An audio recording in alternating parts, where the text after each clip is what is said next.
Hey, welcome back to Undefined Therapy. And today I am making a video from a subscriber's request. This person wanted to know how I myself, as a therapist, add self care into my life. And I was like, yes. How do I add self care? If you want to know how I do, then definitely keep on watching. I thought this would be a fun video to make because as therapists, we need to take care of ourselves too. I really like being a good therapist. When people come, I want to be able to give them all of me presently. I just want to be there with them. Like, they're on this road toward healthiness. I want to be there right with them the whole way. So I got to be at my best. So I definitely think that self-care is something really great. I also posted a video on my channel on 7 types of self-care, which I think will also go hand in hand with this video so that you can also know that there are categories for self-care. There are different types so that if one is lacking, you got others that you can also take care of as well. So I'll leave a card in the video and I'll also link it down in the description box below. But we're here about me, Mawab, Rashonda Carey, licensed therapist. Let's jump into how I add self-care to my life right now.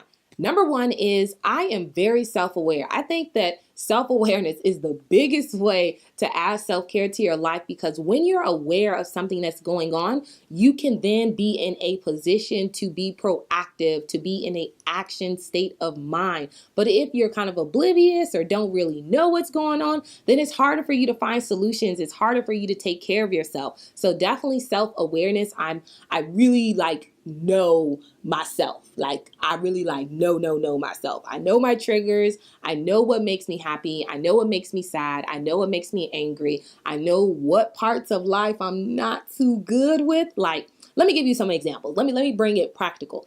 For one, I know that substance abuse is not really my thing. That's not something that's too close to my life story where I just get triggered when I'm dealing with substance abuse. How do I know this? I did a year of being a trauma therapist at a substance abuse treatment.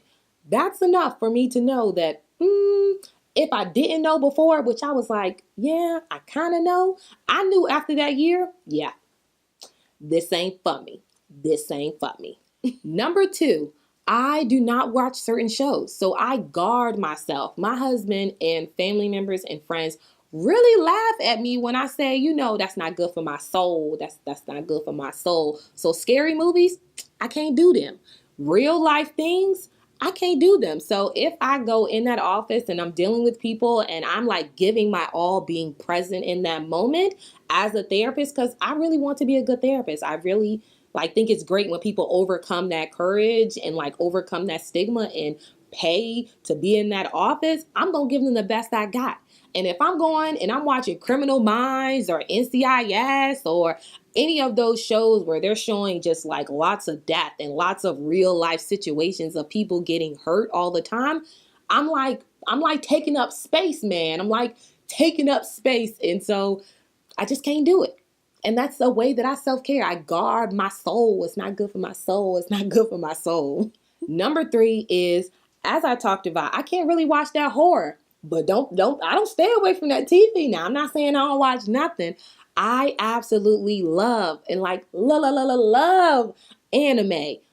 Anime is my thing. It's not connected to real life. It takes you on a journey. It takes you to another world. Can you tell that I love it? Can you tell that I love it? Yes, it all started with Sailor Moon, OG Sailor Moon. To this day, I can still watch Sailor Moon. If you need a list of some good anime, let me know down in the comments below and I will definitely hook you up.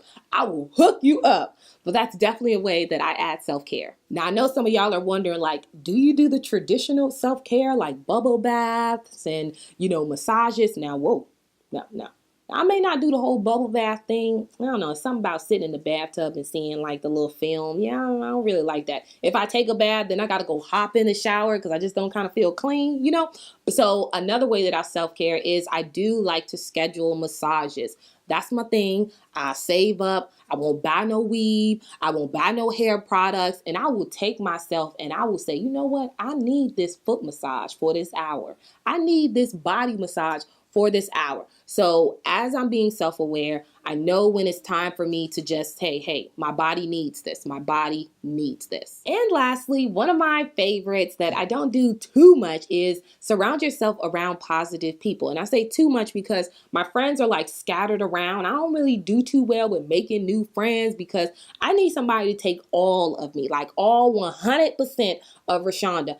I don't need nobody who like needs me to fake being okay. No. How I am is how I need you to take me. Because as a therapist, I see people, the other side of people, and I'm like, man, like, do they know about you? Like, do they know that you're going through this? Like, really? And most times it's not. That's why they need to come into my office. So I'm not going to do that in my own life. If you can't take me as I am, you don't need to take me at all. I think like Mary J. Blige did a song about that. Like, I really do feel like, take me as I am. Look, I can't sing. I ain't gonna do that to y'all. But yes, surrounding myself around good people, which I have in my life, has been such good self-care. I can call them up. I got one in New York, 2 in Florida, 1 in Georgia. You know, they everywhere. But we come together also for girls' vacations and just have that time together. And it's a way for me to replenish. Yeah, so those are just some ways that I add self-care into my life. If you want to know more about them or want to kind of see a routine or hear more about them, then let me know down in the comments down below. I didn't want to make this video really long, but I wanted to let you know kind of just a broad area of how I myself self-care. I hope it's helpful to you. I hope you decide to incorporate some of them into your life. If you do, I definitely want to hear all about them. And yeah, I think that's all I got for now. Like, yeah, I think I'm all done. If you like these type of videos, then don't forget to give me the like. Don't forget to subscribe here on Undefined Therapy. I do like to take requested videos. As I shared earlier, this was actually a subscriber that asked me this question, so I made this video. If you want me to make a video that you have this burning question to know about, definitely message me on Instagram, on Twitter, on Facebook, any other way? Yeah. Just message me, email, it's down in the description box. Yeah, so you can just find some way to contact me and I'd love to make that video for you. And as always, I will see you next time.